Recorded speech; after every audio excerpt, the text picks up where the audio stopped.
Hey, Daddy, this is the man of the champions, Bill Fonzie Alfonso, giving a shout out to something else. Something else, Daddy. This is Nickel Matata, Great Warrior Wolf, and you are listening to Something Else. I'm Tony Cini, and you're listening to something else. Hey everybody, it's Rich Palladino, the voice of New England, and you are listening to Something Else with Aria.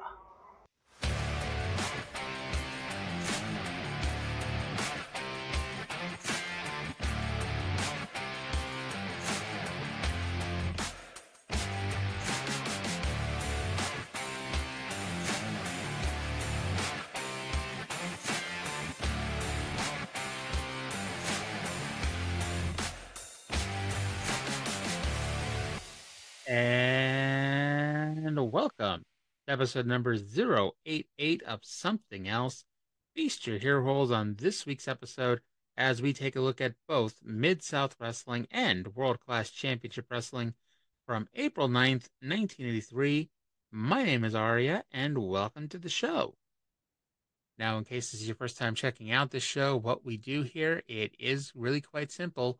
We watch both Mid-South Wrestling and World Class Championship Wrestling from the same day, 41 years and 1 day ago, April 9th, 1983, and we just have fun for an hour diving into the time machine.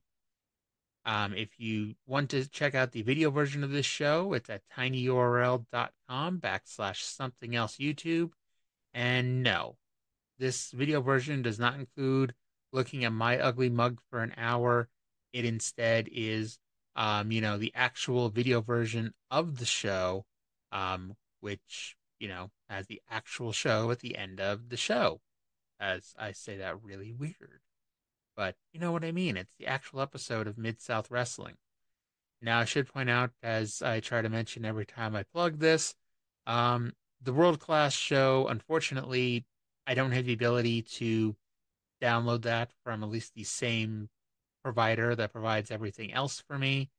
And the Peacock version, the files, if you download something off Peacock or the WWE Network or whatever, the file is just too fucking big. It would take me forever and a day to upload the damn thing onto YouTube. So I'm sorry, but I just can't do it. But let's go to Mid South Wrestling to kick things off, April 9th, 1983, from the Irish McNeil Boys Club in Shreveport, Louisiana. We're going to kick things off here with our intro with Boyd Pierce and Bill Watts. Hello, wrestling fans, and welcome to this week's edition of Mid-South Wrestling Television. I'm your host, Boyd Pierce, and we have a lot of exciting action. The Junkyard Dog in the ring against the Super Destroyer. Mr. Olympia is here, and King Kong Bundy, 420 pounds, from Atlantic City, New Jersey. Devastation Incorporated will wrestle. Also, tag team action sees the rugged duo of the Black Ninja and Kamala the Ugandan Warrior. We have a lot of more things to tell you about, and the man to tell you about them is our guest commentator, Cowboy Bill Watts. Bill? Well, thank you, Boyd. Lots of things happening. King Kong Bundy, 420 pounds with something different, a new wrinkle. He says that every match he's in, when he wrestles a guy, he wants the referee to count to 5, not to 3. He wants no doubt in anybody's mind that he pinned him. He's going to put him down like concrete, he says. And, of course, then Mr. Olympia with Skandar Akbar. And that brings us to something that really should have tipped us, I guess, because Wrestling 2 had been getting a lot of defamatory situations to symbolic masks, dolls made up like him, injured, letters. We saw the anguish he went through. One time he even thought it was Skandar Akbar, and he attacked him, and Kamala got him. And the guy was just upset completely about it. And Mr. Olympia, on March the 2nd, when he came back, somehow his bag was open, and Wrestling 2 saw those masks and that gear to defame masks in there. Let's watch again as we saw what happened. What the fuck is Boyd wearing? Ignoring everything else, what the fuck is Boyd wearing? Like, legitimately, this suit. I'm assuming because Boyd was an older gentleman in 1983, so I'm assuming 40 years later he's not still with us. But I I don't even know. It's It's like somebody took a brown suit and ran it through the washer a lot so it's really faded and mixed it with something orange. And it's not just the suit jacket. The entire fucking thing is the same color. The jacket, the shirt, the vest, the tie. It is all the same hideous color. And you know something? It stands out. And oh my god. I it's funny, like people have always made fun of Jim Cornette's clothes on these shows, and he wears some truly hideous outfits. I think him and Boyd must shop at the same store because, goddamn. Anyway, there is wrestling on today's wrestling show, not just me talking about Boyd Pierce's suit. Specifically, Junkyard Dog is going to wrestle Super Destroyer. And then Bill recaps what's going on in the Mr. Olympia saga and replays the scenario from last month where two discovered Grappler's suitcase full of two paraphernalia. Bill talks about how everyone wanted to believe Olympia was innocent, from Bill and Boyd to the fans. He then sends it to a recap of the North American title tournament, which was the first 7 minutes of last week's show.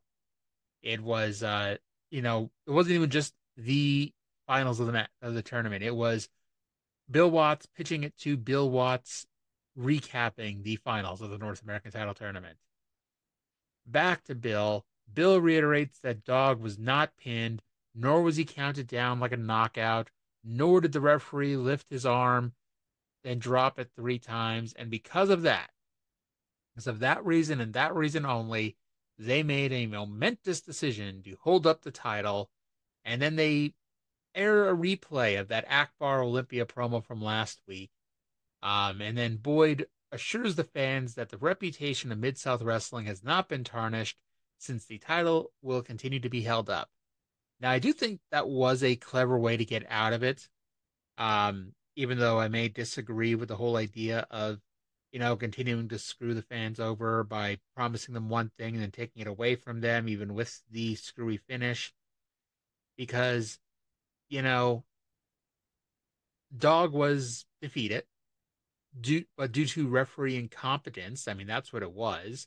Due to referee incompetence, Olympia doesn't get the belt because he never should have counted it down because the Dog was on his stomach.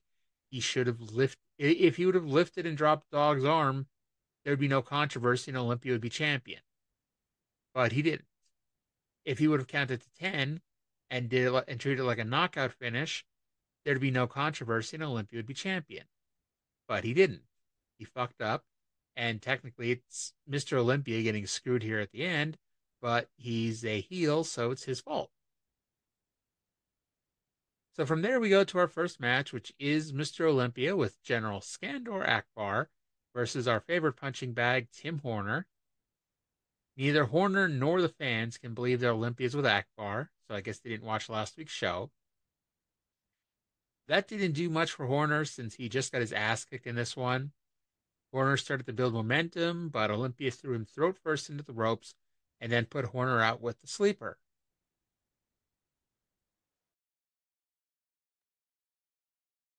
From here, we're going to go back to Bill Watts, who's going to discuss the possible power struggle in the Rat Pack. The undisputed leader of the Rat Pack has been Ted DiBiase. However, there could be a power struggle going in. One thing is for sure, Hacksaw Dugan is a man that does as he pleases, and he seems to exert a pressure wherever he goes, and he doesn't seem to tolerate failure. Let's watch the closing moments 2 weeks ago when Mr. Wrestling 2 and Tiger Conway, the new Mid-South Tag Champions, were against Dugan and Bourne was unable to hold on when Dugan went for his spear. Changes so fast that even... So they mentioned DiBiase has been the leader of the Rat Pack, but DiBiase hasn't been here. And they covered it a few weeks ago by saying he's gone on a brief vacation. That brief vacation is known as he was booked in Japan. And so DiBiase's not here, and while DiBiase's gone, the Rat Pack has exploded. Duggan put his foot down and won't handle failure. ignoring the fact that Duggan failed in the attempt to win the North American title last week. They show the replay of the tag team match from 2 weeks ago with Duggan and Bourne versus 2 and Conway, where Duggan accidentally speared Bourne, and Bourne lost, which led to Duggan and Super Destroyer teaming up to lay out Matt Bourne. So what does this mean? What does it mean for the Rat Pack? What's Ted DiBiase going to say when he returns from Japan or his brief vacation? We're going to have to wait to find out, I guess. From there, it's Junkyard Dog versus Super Destroyer. And, the crowd, they love them some Junkyard Dog. And, we talk about when we do the world class reviews, the Dallas fans love the Von Erichs. And in a way, it's so weird to some extent that, every area has their one hero or their couple heroes that, will lead to them throwing the babies in the air for. And they're all different. And this is what made wrestling so much fun is not everything's exactly the same. And that's one thing I don't think Vince McMahon ever got was that it's okay for people not to all be cookie cutter, not be exactly the fucking same and be top guys. And, it is what it is, I guess. It's way too late to change his mind, obviously. So Destroyer takes a turnbuckle bump early where he hits the turnbuckle and then flies back out into the middle of the ring. I think even Dog wasn't expecting that. Watts said people of all colors are fans of Mid-South, whether, or not of Mid-South, but the Junkyard Dog, whether they're black, white, red, yellow, or blue. Just saying, if your skin is blue, please seek immediate medical attention. The referee took a bump because it's Jerry Usher, and of course he's going to take a bump, but he wasn't supposed to as he leaped right back to his feet and it wasn't even acknowledged. Watts said JYD describes himself as 283 pounds of frustration and toothache. That is a lot of frustration and toothache. Plus, what's the breakdown? How much is frustration and how much is toothache? Dog won with a clothesline and a thump after blocking Destroyer's attempt at a superplex, and I was a little surprised that Dog won so clean, especially after we just had that Duggan, or it wasn't a Duggan promo, we had the recap where they say that Duggan does not approve of failure, and here's his man failing quite quickly and easily. All right, so we go back to Bill Watts, where he's going to talk about King Kong Bundy and then pitch it to a King Kong Bundy promo. Well, King Kong Bundy of Devastation Incorporated is certainly not another pretty face, Boyd Pierce, but he seems very vocal, very determined, that he's awesome in his size and credentials, too. As he was interviewed prior to this match, let's listen to what he has to say. I want all the people to know, and I want these Mid-South wrestling promoters to know why King Kong Bundy is here. I'm not here to wrestle a bunch of punks, a bunch of chumps. I'm here to wrestle Andre the Giant. I'm here to wrestle that dirty, nasty Junkyard Dog. Butch Reed, Mr. Wrestling 2, all these men that have made themselves big reputations by beating a bunch of other punks. Let me tell you something about me. I'm from Atlantic City, New Jersey, the baddest city in the world. All them punks, you're not bad enough to walk across the street in Atlantic City. I'll wrestle these punks as long as I have to. But let me tell you something, Andre the Giant, Junkyard Dog, Butch Reed, Mr. Wrestling 2, your day is coming. You're going to get in there with King Kong Bundy, and you're going to be laying flat on that mat, and you're going to see that big splash coming, baby. 420 pounds of muscle of bone, and it's going to be coming right on top of you. Be ready for it, boys. All right. So Bundy said he's not here to wrestle punks. He wants top names with the top reputations, and then acknowledges that they got those top reputations by beating punks. So who knows how that's going to go. But he mentions that he's from Atlantic City, New Jersey, the baddest city in the world. And just as a warning, if you go to Atlantic City, New Jersey, and you go on the beach and you see the waitress and she appears to be into you, she's probably drugged up or drunk, and you should wait till the next morning just to see if she really does love you, Charlie. But anyway, Bundy promised to splash. King Kong Bundy versus John Davidson was our next match. They're still introducing Bundy as Devastation Incorporated without really explaining what it is. We've talked about, on the World Class show, Devastation Incorporated is the name of Akbar's, group. But here on, Mid-South, Akbar's group never really had a name. And they're just calling King Kong Bundy Devastation Incorporated. I mean, I think it makes for a pretty cool nickname, but, it still makes you raise an eyebrow and go, huh? So they put over Bundy's 5 count gimmick and the idea that it's one thing to beat the John Davisons of the world with a 5 count, but what happens if he wrestles bigger names? Like, what happens if he wrestles Andre or Mr. Wrestling 2 or Butch Reed or Junkyard Dog? So what happens if he pins them and wants a 5 count? What happens then? I don't know. But I can tell you that John Davidson does do a job for a 5 count. Bundy wins with a splash in the corner and just a regular big splash for that 5 count win. We then get the tag match of tag matches. It is Kamala and the Black Ninja Kendo Nagasaki with Friday and General Skandor Akbar versus Art Cruz and Ron Ellis. For those curious, it does take Kamala longer to remove his accoutrements than it does Black Ninja. Cruz almost takes a bump for Kendo before Kendo even swung at him. And I mentioned this the last time Kamala had a tag team match. As a gimmick, you really question Kamala as a gimmick being in a tag team match, but he does do a fantastic job of playing the gimmick while in a tag team match, because he obviously isn't used to having a partner and having to stand on the apron and wait for a tag. So, like, when it happens, he has to look to Friday and look to General Akbar about what he's supposed to be doing, and they're, instructing him on, what to do. It really is fantastic. And it's, he plays the gimmick up great. And then Kamala pinned Ellis with 2 splashes to the back. Sadly, it couldn't just be a handicap match. I'd rather see Kamala, or even Kamala, teaming with anybody else in the world. We finish things up this week with the expiration of time match. It's Hacksaw Butch Reed versus Kelly Kiniski. It's the Irish McNeil Boys Club debut of Butch Reed. Reed hit some high drop kicks. I should note, Kiniski is a few inches taller than Reed, which, makes it doubly impressive since Reed managed to kick him right in the face. Reed won with the Gorilla Press Slam and the diving shoulder tackle. So no expiration of time limit draw this week. So from here, let's go to Bill Watts, because we got a couple minutes to kill, and he's going to kill it and finish the show here. Happening. Like I say, the North American title is held up.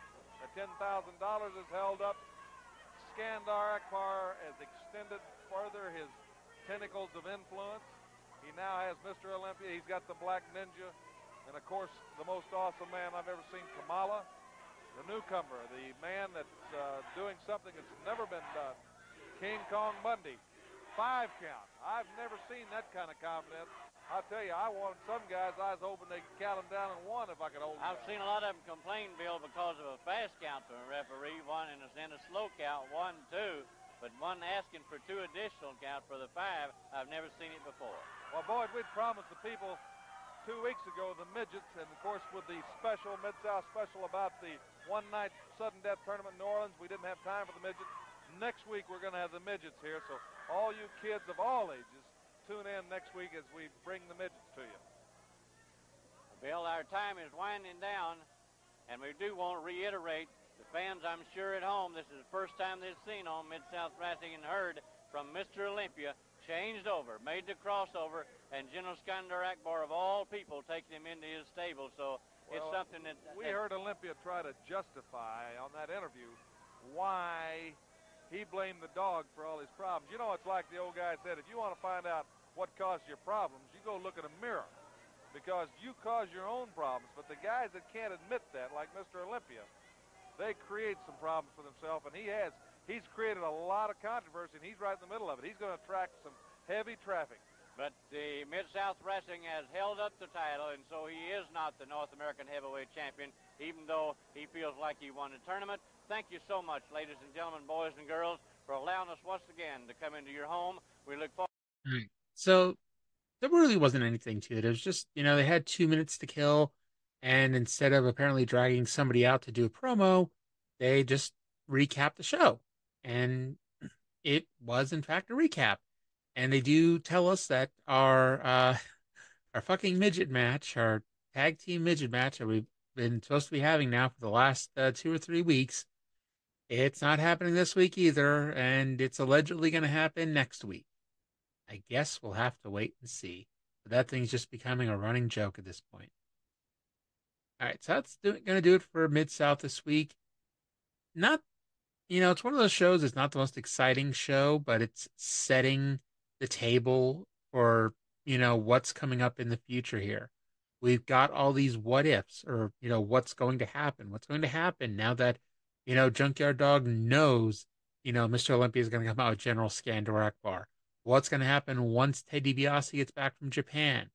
What's going to happen just in general? What's going to happen with Mr. Wrestling 2 in Olympia? Because 2 hasn't even, since this whole thing came out that it definitely was, Mr. Olympia, 2 has been suspiciously quiet about it. And 2, despite screaming one time that he was a quiet man, he is not a quiet man. So there's a lot of stuff to look forward to. And so that's going to do it here for our Mid-South report. All right, moving on to World Class Championship Wrestling, also April 9th, 1983, from the State Fair Coliseum in Dallas, Texas. Not sure why we aren't at the Sportatorium, but oh well, we're in a kind of different location, even though, to be honest, it kind of looks pretty much the same. So let's go to the intro here with Bill Mercer, and just a warning, in like the last 2 weeks, we are back on Peacock, and hopefully, everything works for us here. Welcome to World Class Championship Wrestling from Dallas, Texas. A spectacular of champions and wrestling thrills tonight. A greatest array of international wrestlers all the way from the Orient to Europe. All that on this World Class Championship Wrestling. And featuring tonight, the World Heavyweight Champion, Ric Flair, who once again will wrestle Von Erich. He's seen Kerry Von Erich twice and won twice. Tonight, his challenger is Kevin Von Erich, the American Heavyweight Champion of Von Erich after the International Crown. And it will be, in addition to this championship match, Yatsu, the Oriental Assassin, Hussein's man, with kendo sticks against the Great Kabuki from Singapore. All this on World Class Championship Wrestling, including too the Iceman and Michael Hayes. And our first bout will be Mike Bond and gorgeous Jimmy Garvin, the Texas Heavyweight Champion, coming up on World Class Championship Wrestling next. All right, so a bit of a stacked card here, and considering, we got a Ric Flair world title match in the main event, I was a little surprised we're getting a full 4 matches in, but, we'll get to that when we need to here later on. But Mercer, by the way, I want to point out, and this is apparently a fashion podcast as much as anything else, Mercer's wearing a tremendous yellow turtleneck here, and, as someone who loves them a good turtleneck, I bet that was comfortable. Anyway, tonight it's Ric Flair versus Kevin Von Erich for the World Heavyweight title, plus Tola Yatsu versus the Great Kabuki in the Dragon Shi match, the stick match. And we also have our other 2 matches here, including our opener, Jimmy Garvin, the Texas Heavyweight Champion with Sunshine in his corner, versus Mike Bond. And Jimmy Garvin's around, so is David Von Erich, and David Von Erich is going to hit the ring here for a special announcement.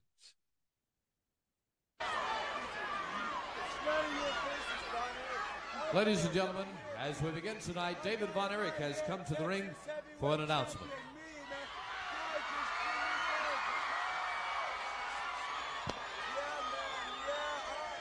First off, gorgeous Jimmy Garvin. Yeah, that's me.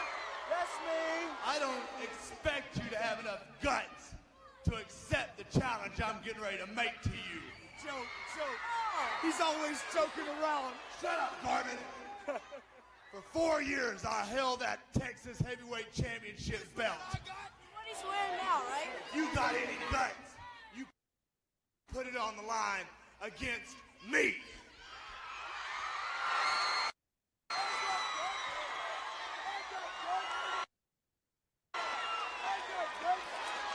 Now you put your guts where your mouth is, big boy. I got more guts than you ever had, man.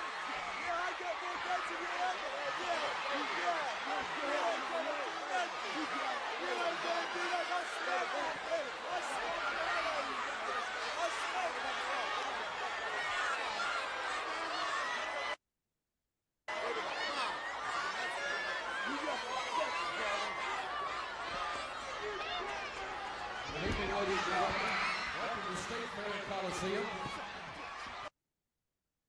All right. So David wants his Texas title back. And, you know, David wants it back. And we've seen the, you know, I want to say happy-go-lucky, but we've seen, you know, the Von Erichs, you know, be very, oh, you know, everything's great. Look how great everything is. And, you know, go from there. And this is not great here. This is, you know, David got screwed out of his title. He wants his title back. And this little shit, this motherfucker, he's a coward. He's hiding behind a woman. He's hiding behind Sunshine. And, you know, he still wants his championship belt here. And he's daring Garvin to put the belt on the line against him instead of wrestling Mike Bond here in the opener. And Garvin, you know, screaming that, you know, of course he has the guts. He has more guts than, you know, than David Von Erich's ever had. And of course he doesn't actually accept the challenge here. And as David turns to leave, you know, because David's like, you know what, it's not even worth it at this point. You know, he's just a pussy. He's not going to fight me. So as David turns to leave, Garvin attacks him from behind because he's a little cowardly shit heel. Kevin then had to be held back by both the referee and Mike Bond, or else we wouldn't even have had an opener here. And eventually David gets taken away, and we have our opener, which, as mentioned, it is Texas champion Jimmy Garvin with Sunshine versus Mike Bond. Garvin is starting to grow in his chest hair, and when I think about scummy-looking people from the 1980s, I always think of big, bushy chest hair, and so here we go. They announce in one of those weird things that, you know, it'd be nice if they went into more of an explanation as to what the hell they're talking about, but they're not. They announce that Kevin Von Erich is not here because he's been invited to, and I quote, the national tournament in Japan. And they mention that he is only the second American to ever be invited to the national tournament in Japan. The other person who's been invited to the national tournament in Japan is Fritz, of course. So I've got no fucking idea what the hell Mercer's talking about, but in case you wonder where Kerry is this week, he's at the national tournament in Japan. So Garvin keeps pulling Bond up before the count of 3, which has led to Bronco Lubitsch threatening to disqualify Garvin, who calls Lubitsch's bluff 2 or 3 more times, but Garvin eventually gets tired of toying with Bronco and won with a neck breaker. David runs back in after the match, and Garvin, being a man and, you know, standing up, he hides behind Sunshine. Sunshine slaps David, so David punched Garvin out of the ring and then spanks Sunshine to the delight of the fans. And then Garvin and Sunshine have to hold each other outside the ring as both have been humiliated here by David Von Erich. So we have a world title match today, Ric Flair versus Kevin Von Erich. Let's hear from challenger and champion. In theory. A lot of preparation, a lot of hard work to meet the world heavyweight champion. Well, folks, I've worked real hard and I've earned my shot. I'm the American heavyweight champion now. Now, when this place fills to the rafters later on, when this This place is packed with my friends. Folks, I guarantee I won't let you down. I will be the next World Heavyweight Champion. I can't promise anything except I'll do my best. You know, sooner or later, it had to come down to another Von Erich and Ric Flair. When you're the World Heavyweight Champion, you wrestle the best competition that professional wrestling has to offer. Obviously, Kevin Von Erich, the American Heavyweight Champion, is one of the greatest wrestlers alive today. Unfortunately, Kevin, you got to get in the ring with Ric Flair, the World Heavyweight Champion, and no one takes pride in being called the best more than me, brother. So you remember that when you walk that aisle and get in the ring with the World Heavyweight Champion. So, nothing really to write home about, except, Kevin's promo. I don't know if they had to cut about 15 takes in that one to get that, but that could have been better. He said he's going to become the new World Heavyweight Champion, but he can't promise you anything. He can only promise that he will do his best. I guess that's as good as we're getting here. Flair said that when you're the world champion, you wrestle the best competition in the world, and nobody takes more pride in being the best than Ric Flair. And you know something? He's got a point, because I truly believe that there's nobody, especially in 1983, that takes more pride in being number one and being the best than Ric Flair did. So we go to the ring for our next match here. It is Michael P.S. Hayes versus the undefeated Jimmy Garvin. Jesus. I mean, Jimmy Garvin is also undefeated, but that's not who's in this match. It's Michael Hayes versus the undefeated Iceman King Parsons. Don't go get a snack, because this match is not lasting too long here. Hayes' first move is a turnbuckle smash, but as we learned last week, you can't hurt Iceman's head because, apparently the only people whose heads can be hurt in pro wrestling at this point are Caucasian people, because, Samoan, your head doesn't hurt. If you're African American, your head doesn't hurt, apparently. It's the 1980s. It's like when we had the mini wrestling last week. It's the 1980s. Anyway, the match was over as soon as it began. Iceman did a crossbody. Hayes rolled through and had his feet on the middle ropes for the pin, and Hayes got the hell out of Dodge before the referee could find out what happened. But Michael Hayes ends the undefeated streak of Iceman Parsons here in about 20 seconds. And this feud continues. And as mentioned last week, the only, Freebird who does jobs apparently is Buddy Roberts. So Michael Hayes just won, and he's got something to say. Michael Hayes, that was a peculiar finish, wouldn't you say? Hey, all I'm going to tell you is I taught that boy, and I told him, you never slap Freebird Fantasia. It was born in Georgia on Bad Street and will beat up anybody in Texas. As a matter of fact, I may not even be through with you, boy. I just might start branding some people around here. All right, Michael Hayes, a Freebird. All right, so nothing much to that. Just, a generic I just won promo. He said to never slap Freebird Fantasia. He said, he was born. Freebird Fantasia was born in Georgia on Bad Street and can beat anyone in Texas. And then he threatened to brand people. So that is coming. All right. So we noted that pretty much every week they do a personality profile where we go outside the ring, outside the arena, and get an interview with somebody doing real life stuff. We had Kevin on his farm after his horse gave birth. We had the Devastation Incorporated, interview from, the boardroom. And now we're going back to Jimmy Garvin, who is getting his hair and nails done. Yes, Jimmy Garvin's getting his hair and nails done. Gorgeous Jimmy Garvin. He's gorgeous. Let's find out why. Gorgeous Jim Garvin getting more gorgeous. Is that at all possible? Oh, how you doing, Bill? I'd like you to meet a few friends of mine. This is Chris, ladies and gentlemen, that takes care of my fabulous-looking hair. And this is my main man, John, down here. How you doing today, John?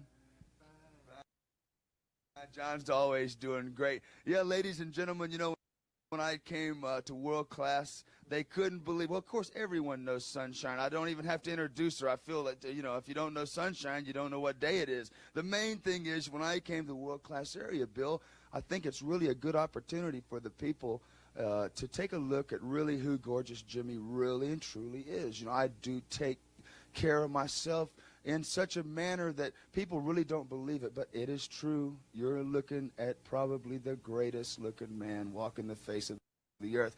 I've held more state titles. Hey, I was going to ask you about that because I looked in your biography. You guys, Georgia, Florida, where else? You got a bunch of them. Louisiana, California, Montana, North Carolina, South Carolina, New York.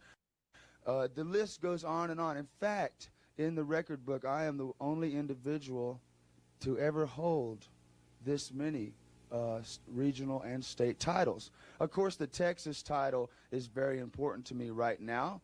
And there's a gentleman, I use the term gentleman loosely, by the name of David Von Erich, who is the #1 contender for my Texas heavyweight title.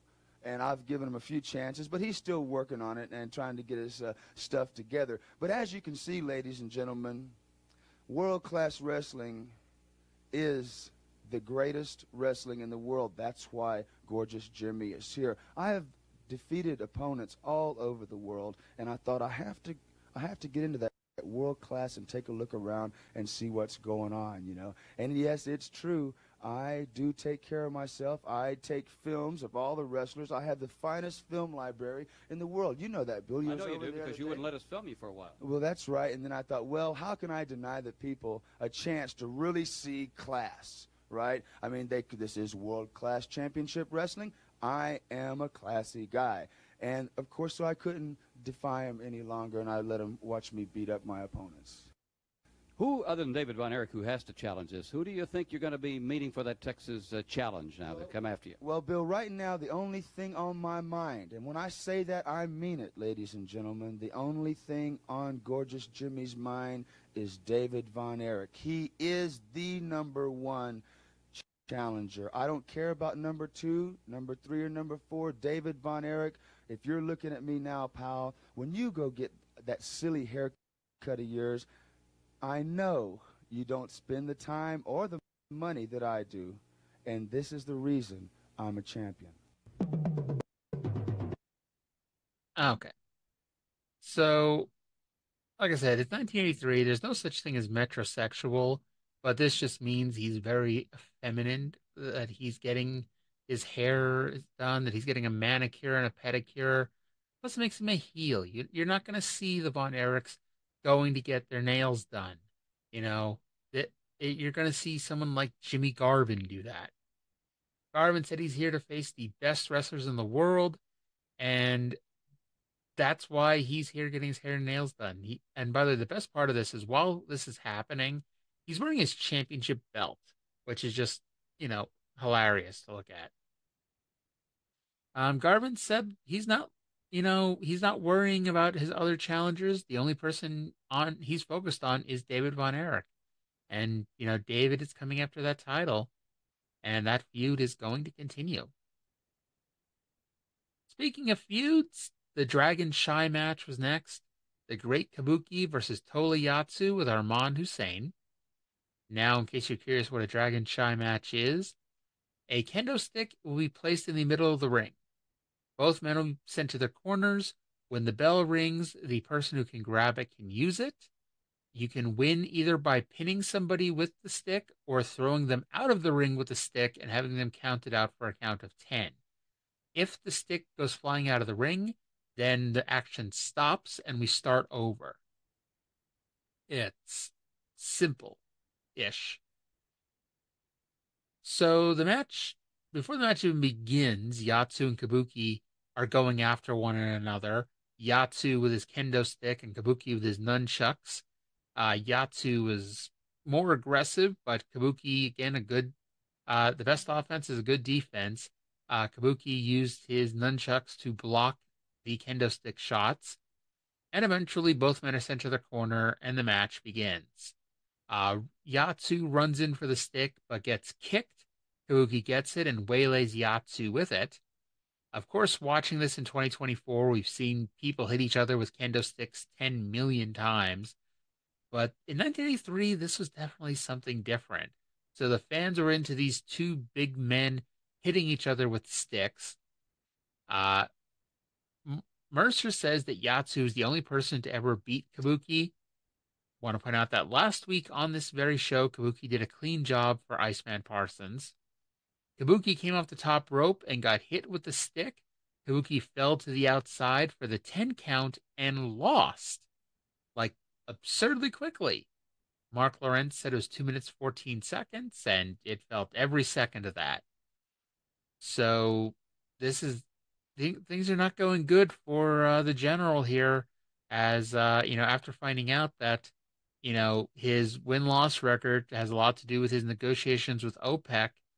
He's 0-2 since then, and both losses are by Kabuki, so shit may be about to go down here. Our special correspondent, Monica Hunter, interviewed Armand Hussein. Armand said Yatsu will face anyone, including Kamala. The interview was 10 seconds long. If you want to listen to it, subscribe to Peacock. Within our main event, NWA World Champion Ric Flair versus Kevin Von Erich. When they announced the 3 undercard matches for this show, I was disappointed that we'd sacrifice a lengthy world title match. But they still had time for about a 15-minute match here, so it's not too bad. It does help, too, when you have 2 important matches go a total less than 3 minutes. Literally, Jimmy Garvin at the Salon was longer than those 2 matches put together. Kevin had on a head scissors, while Mercer talked about the impending debuts of Chavo Guerrero and somebody who's going to be a big part of World Class over the next few years. Gentleman Chris Adams is on his way in. So that's going to be interesting. Flair threw Kevin out of the ring, but Kevin had all that experience from being thrown out of the ring a few weeks ago, so he was able to jump right back in. However, Flair took him down and punched him in the nose, which caused Kevin to exclaim that his nose was broken, so Flair worked the nose. Phrases never said in wrestling before. They grappled into the corner, and every time they did, Bronco Lubitsch would demand a clean break, so Flair would chop Kevin, so Kevin's response was to punch Flair. Kevin got the iron claw on, but Flair broke it by punching Kevin in the stomach. Bronco got bumped, and Flair took advantage by tossing Kevin over the top rope to the floor and then running him into the post. Flair yanked Lubitsch up for the worst attempted countout of all time. He didn't even verbally count. He just kept moving his hand up and down. Holy fuck, is he bad? Why is he here? Why is he the referee? Like, for fuck's sake. Like, they had to know how bad he was, and I don't even understand this. I get loyalty and all that, but there had to be something else he could do. So Kevin gets back in before the count of, 309, but Flair was in control. Kevin made his comeback and came off the ropes when Flair did a leapfrog ? And Kevin dove into Bronco, who did a god-awful job of bumping out of the ring. Kevin blocked Flair from throwing him over the top rope and did it himself. Flair got back in, so Kevin threw him right back out on the other side. David Manning came out to take over as Kevin threw Flair into the post. Back into the ring, Kevin comes off the top rope with a flying crossbody, and he pins Ric Flair. The fans lose their shit as Kevin Von Erich is presented with the NWA World Heavyweight Championship. David runs in to celebrate, and it's a great night. And I'm sure everyone's now sitting here thinking, wait, Kevin was never NWA World Champion. What the hell are you talking about? Well, it's a dusty finish. Bronco Lubitsch is back in the ring and is talking to David Manning because apparently he woke up at some point, and when he woke up, Kevin was throwing Ric Flair over the top rope, And so, yes, Kevin Von Erich was disqualified.